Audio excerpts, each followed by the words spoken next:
Well, all right. It looks like we are live. Excellent. Yeah, we're a little choppy. It's a little choppy. Okay, so now I see, got an idea of what I'll have to do to improve on that choppiness.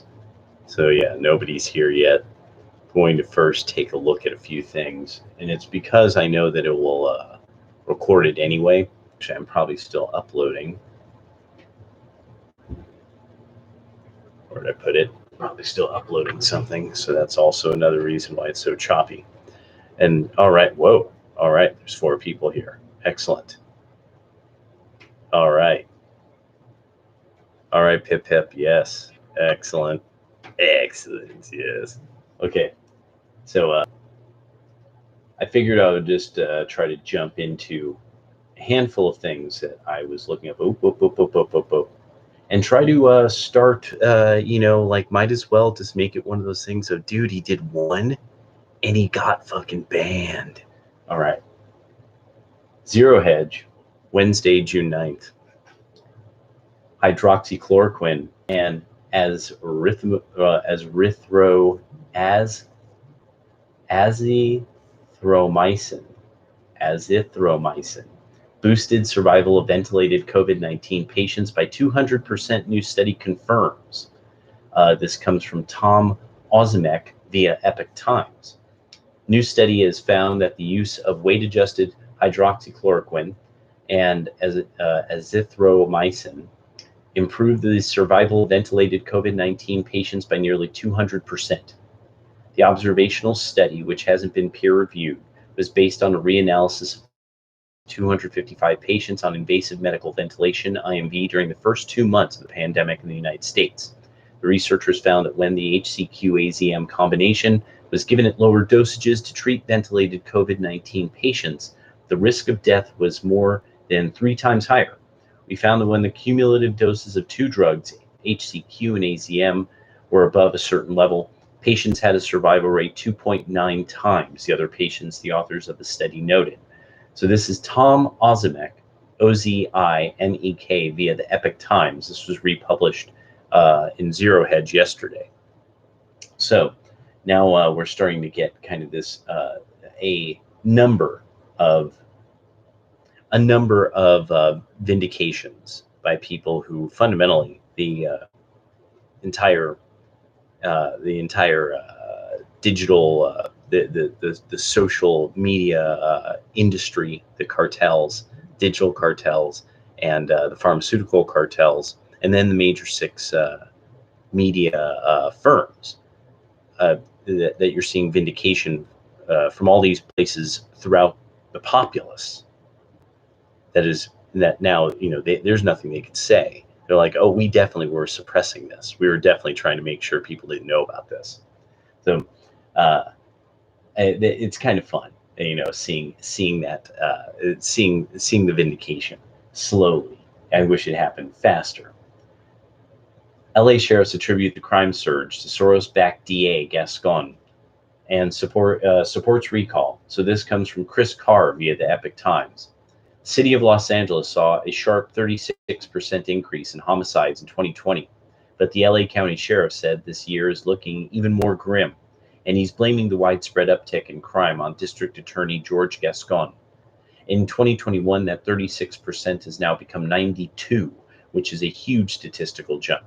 Sheriff Alex Villanueva told the Epoch Times. We're seeing increases in all the categories: assault with a deadly weapon, arson, rape. These things are continuing upward, unabated. The widespread uptick in crime is the direct result of Gascon's elections as DA of LA County and his failure to prosecute offenses, according to Villanueva. Since Gascon took office, 2,690 cases, about 30% that normally would have gone through, were rejected, he said. The Los Angeles County Sheriff Alex Villanueva sits for an interview with the Epoch Times program. California Insider is where apparently this all came from, or portions of this came from May 27, 2021. While Gascon has defended his reform policies, criminals in prison are toasting the DA to celebrate their early release, according to officials, and the sheriff said the DA's policies are making it more difficult for him to do his job. You're supposed to have a district attorney who represents the people, but he's acting like a public defender, Villanueva said. More of that was also published Wednesday, June 9th at Zero Hedge. That is Chris Carr via the Epoch Times. Largest drug bust in LA sheriff's history after raid on cartel-operated marijuana farm.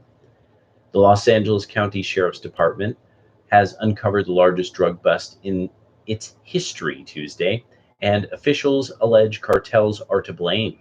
The LASD seized tens of millions of dollars worth of illegal marijuana growing in dozens of greenhouses in Southern California, according to local news KTLA. 23 people were arrested in a massive raid across the Antelope Valley, about 70 miles north of Los Angeles. Officials are currently bulldozing multiple illegal grow sites this week. Recreational marijuana has become legal in 2018, but it has opened up a black market for Mexican drug cartels. Tuesday's bust follows Antelope Valley residents complaining to local authorities about illegal growing operations stealing the area's water supply. Now that's interesting. Okay, Los Angeles, that's interesting. Los Angeles County Sheriff Alex Villanueva said during a news conference the largest bust yesterday was a 10-acre plot housing more than 70 greenhouses. Holy crap, dude. With an estimated it says $50 worth of marijuana. I'm thinking they probably mean something like 50 million or something nutty like that, some totally redonkulous kind of number. Los Angeles County Supervisor Catherine Barger tweeted images of one of the growing operations from a helicopter. The view is absolutely astonishing, with row after row of greenhouses filled with marijuana. And so, yeah, and just nobody knows. They're just like, what? Where's all this? Who knows? Boy, where's all this coming from?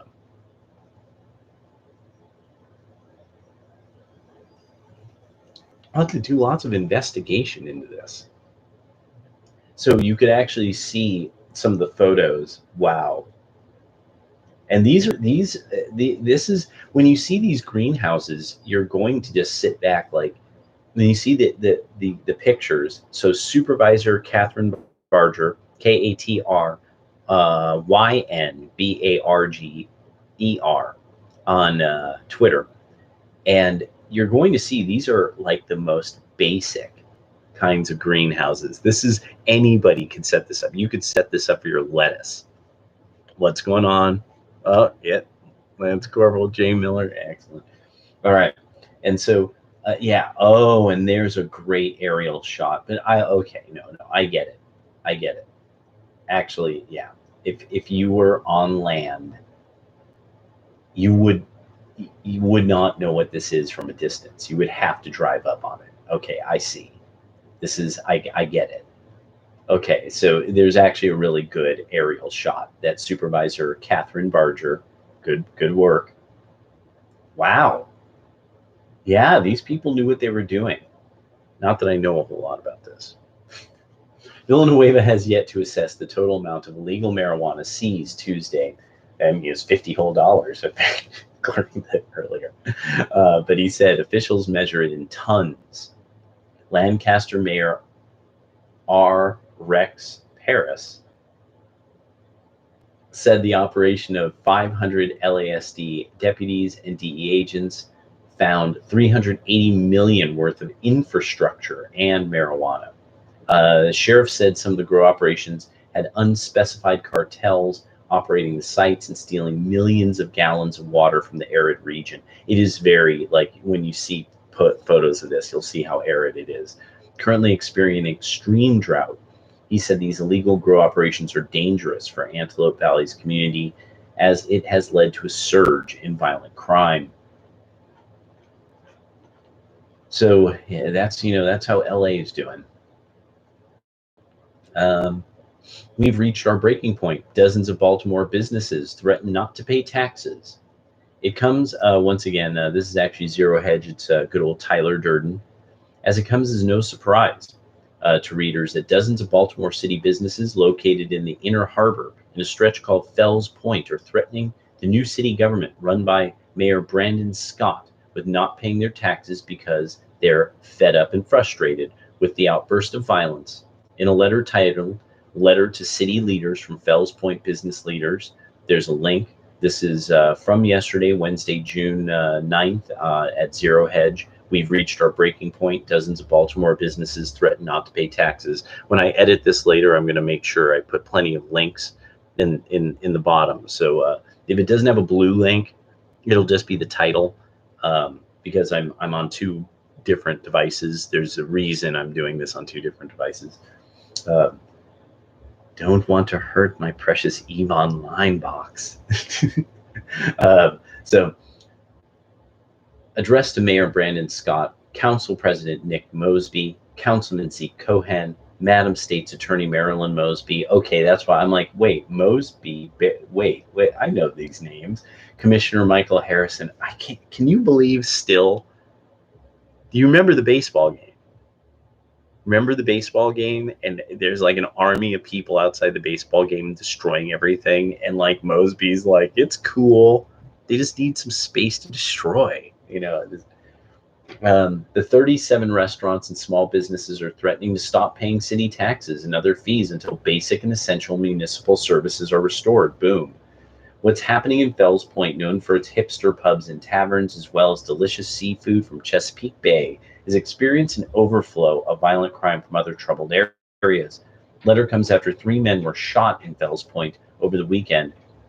What is happening in our front yard, the chaos and lawlessness that escalated this weekend into another night of tragic, unspeakable gun violence, has been going on far too long.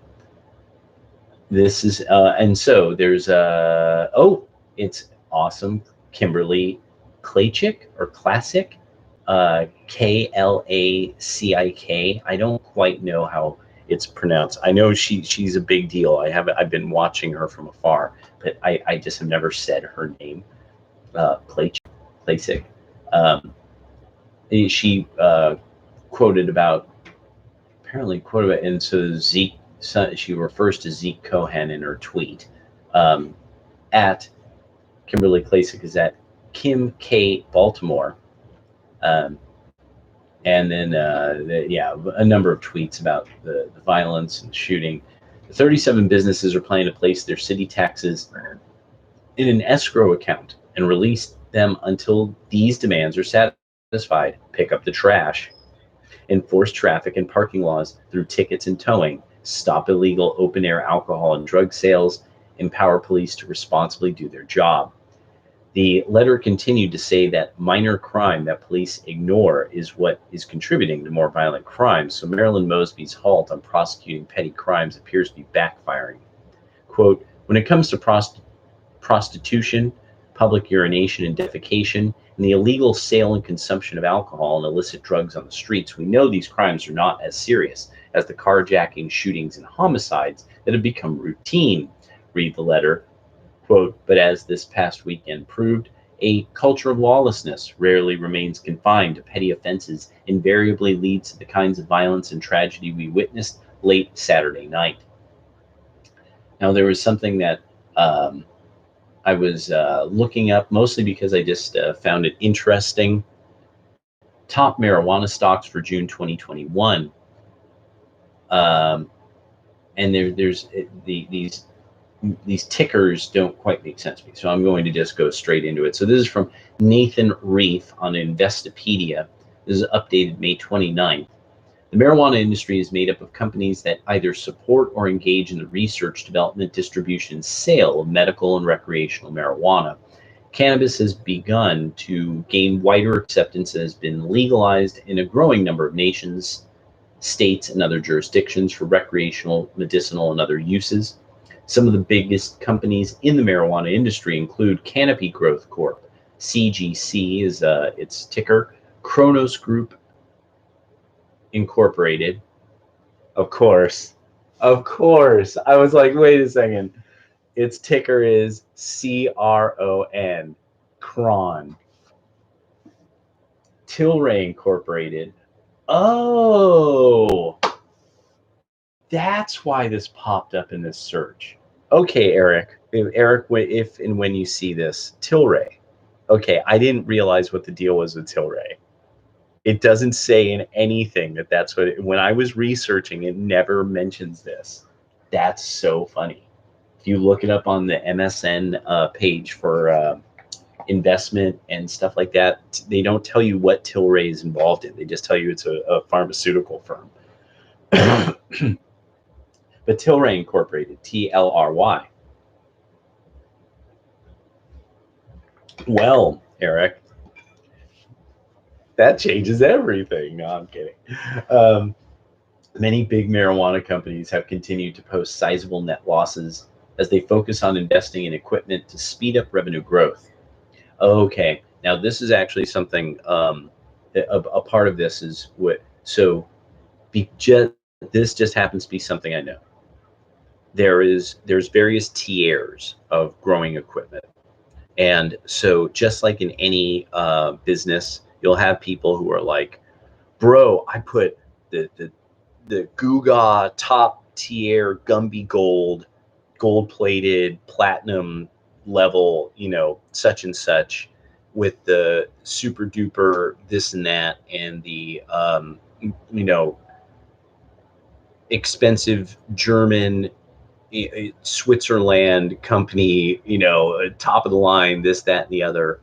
Um, and then there's people, like me who will stack as much cheap shit on top of one another and just make sure it all moves correctly by applying lots of elbow grease. And so, in any situation, because we still think like poor people, but also, you got to keep the overhead low. And so I've seen various people talk about this equipment. People talk about what people spend on it, the culture of, people talking about their equipment, and then seeing things on YouTube, which are actual grows people put together. A lot of, especially people who are like contractors, former military people, will put, because they're just plain out disciplined, they'll actually do things that is especially a lot of sweat equity, hand built stuff. And then they don't have to use very high tech equipment because what they've set up, hand built, it makes up for any deficiencies in the tier of equipment they use. So this probably applies to almost any business. There's probably some things that it's like, a caterpillar and a bobcat, or a caterpillar and a bobcat, and you just can't get past that. But for growing flowers, no matter if it's herbs or if it's marijuana, there's various ways that you could use relatively low tier technology. Thank you for all the likes, everybody. And just apply the right environment, which is then what you build by hand. So one of the things about this is a lot of this equipment, a lot of what people can afford that makes marijuana affordable with its economy of scale, is equipment made in China. And so much of it that there will be trucks unloaded where it's just stuff. And what you do is you sort of slightly repackage it, or you unpackage it and put it and display it a certain way. Or you put so much of it out of sight of the customer that they know that this is a model on sale, and you have a bunch of them back there. There is the higher cost one, but there's this one. Now, this one doesn't really have like a name brand necessarily. And so there's a lot of equipment like that comes out of China for marijuana growth. That's why I personally think that one of the places that this will, when there will be a shift at some point, I'm already seeing some companies do this. I'm actually going to do some research on this, that are growing food indoors, that are growing vegetables indoors. There's more and more and more of them, and they actually have really interesting marketing schemes on YouTube, where it's beautiful indoor greenhouses of all this food, and it looks very science. We're doing science and food, and but I'm going to have to look that up, because there's a lot of overhead and that kind of thing. I think one of these that I found was a rebuilt mall. It was a repurposed mall. So I'm like, this is why I put this out here, because somewhere out there, I think the rest of you also, it's like a ripple that goes out. So, so a lot of this stuff, when they're talking about the good, and there we go. Many big marijuana companies have continued to post sizable net losses as they focus on investing in equipment to speed up revenue growth, which remains strong despite the economic disruption caused by the pandemic, because a lot of that growing equipment is on a boat sitting off the coast of San Diego. All those bulbs have to get changed. So who knows where they're coming in anymore? I'd have to look that up. That wouldn't be actually very difficult to find. I've been finding out. There's ways. It turns out there's whole websites where you can track where everything is being shipped from and to. I was like, oh, well, that's nice. Now that I'm thinking more, marijuana stocks is represented the ETFMG Alternative Harvest ETF. So it's of course that's its marker. Its ticker is MJ. But of course, have outperformed the broader market. MJ has provided a total return of 54% over the past 12 months. Nice. Above the Russell 1000 index's total return of 44.8%. Well, I think we have an answer to how the stimulus checks are affecting the economy.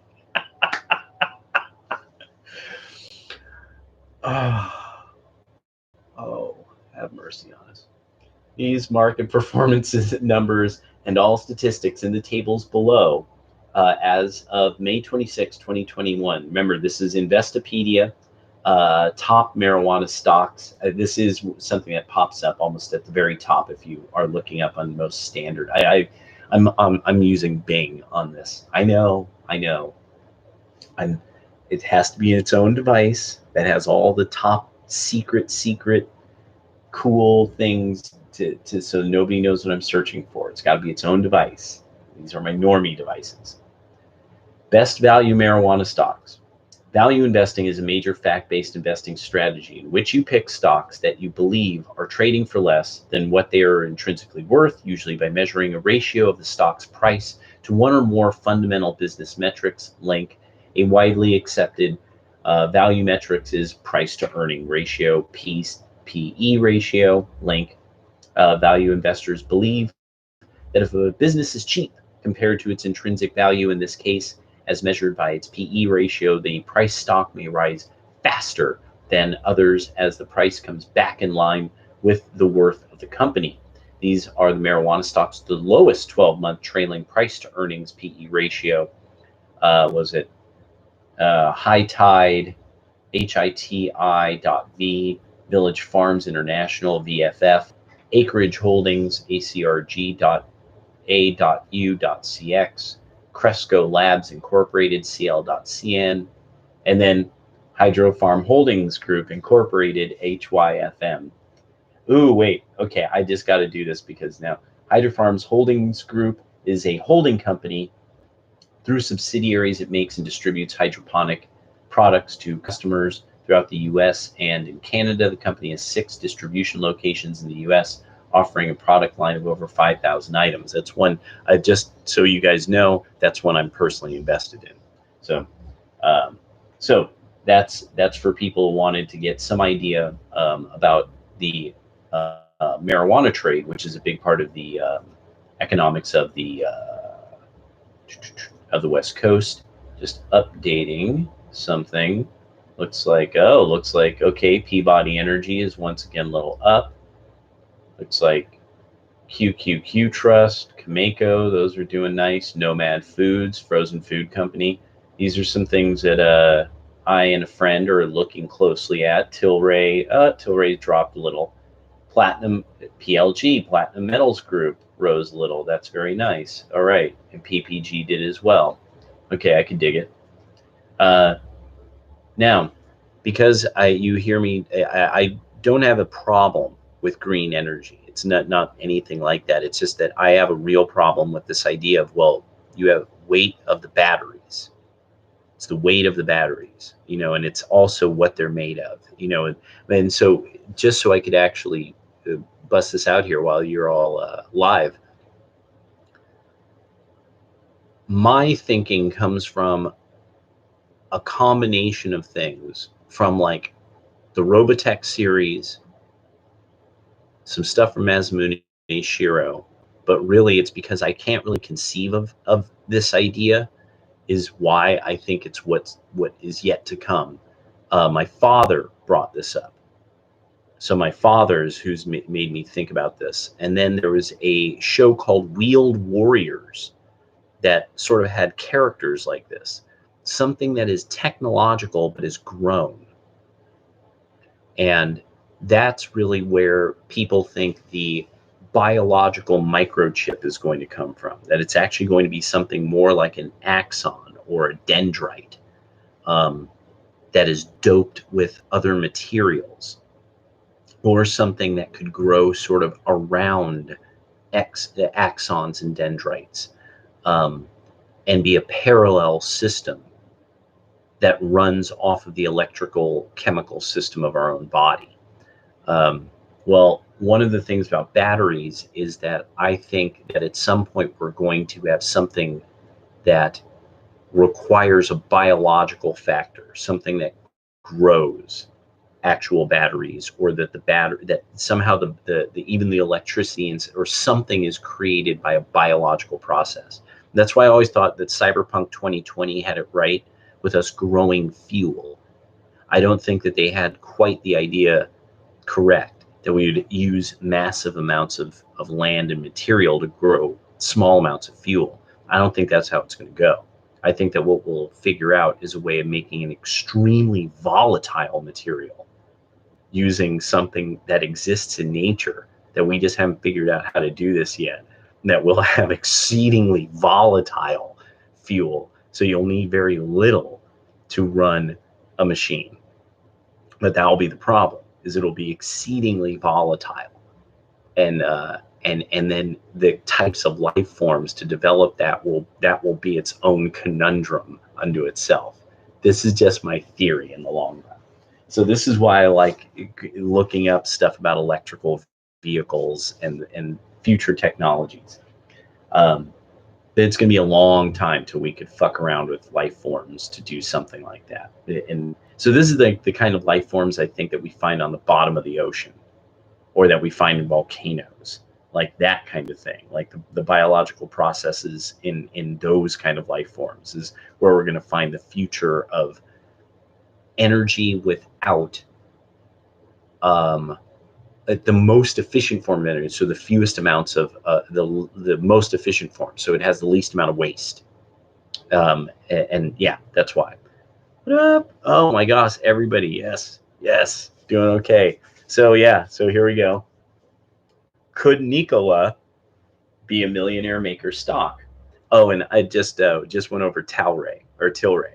So I didn't realize when you brought up Tilray that Tilray is actually a marijuana pharmaceutical firm.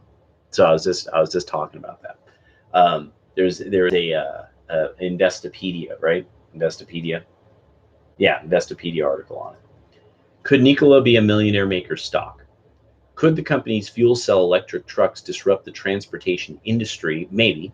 But whether it's a winning investment now is a different question. So this is from the Motley Fool. They've been writing a number of articles over the last handful of days about Nikola, and I think the other is Workforce or Workhorse, because there's been a lot of interest, it looks like, and a lot of movement of investment money into a number of these firms, as everyone's starting to try to get prepared for what I think is, it's a nod to fleet vehicles. I've seen two companies with the same type of fleet vehicles. One is Domino's, but the other one I couldn't see what the company was. I couldn't see it. I'm trying to remember, but and these were 3-wheel electrical vehicles. I think these might be the ones that are made by Arcimoto here in I'm not sure what happened to Dame Pesos. That's one of those things that you do on Twitter No, ¿a dónde es? Dame pesos. You know, ¿dónde es? ¿Dónde? Dame pesos. ¿A dónde es? Um, where in the world is Dame pesos? Okay, Nicola. The future of transportation is almost certain to rely far less on fossil fuels than it does today. That's particularly true in a trucking segment where fuel is one of the biggest expenses for fleet operators, and their corporate customers are seeing ways to shrink their carbon footprints. Nikola, NASDAQ, NKLA is one of the companies expected to be a disruptive force in trucking. The company is developing heavy-duty vehicles that combine electric motors and hydrogen fuel cells, aiming squarely at competing with the diesel-powered machines that dominate the highways now. Since the company went public via a merger in June, early investors in the company have already nearly doubled their money. But are there more share price gains to come? Investors are expecting big things considering that Nikola hasn't even begun commercial manufacturing and could be another year away from mass market production. Let's take a closer look at whether or not Nikola has millionaire maker potential. A tough industry to disrupt. Diesel is the standard for medium and heavy duty transportation. Whether it's a Class 8 tractor trailer dump truck or other vehicle hauling heavy loads or traveling long distances, the diesel engine is still the preferred powertrain. The primary reasons for that are access to fuel and range, but there are also operating benefits in terms of service, the maintenance of costs. If a fleet operator adds a different technology, it also has to add the capacity to service those vehicles. That means more parts in inventory, new training for maintenance employees, and changes to maintenance facilities. Therefore, the transportation fleet owner to link to make a change, there has historically needed to be a clear financial benefit. This is why so far no technology has displaced diesel in any meaningful way, particularly in heavy trucking. The closest thing to a significant disruption so far has come from clean energy fuels, NASDAQ CLNE, which provides natural gas and renewable natural gas to transportation users. The company has steadily grown its fuel volume at or near double-digit percentage rates for years, but is only just now approaching a level of 400 million gallons per year. For context, heavy-duty trucks consume more than 40 billion gallons of diesel annually in North America. What does Nikola bring to the table? The potential to disrupt diesel in a way that other technologies have not been able to, because it could compete on fuel weight and range, and offers a drivetrain system that requires far less regular maintenance than combustion engines. Bingo, that's the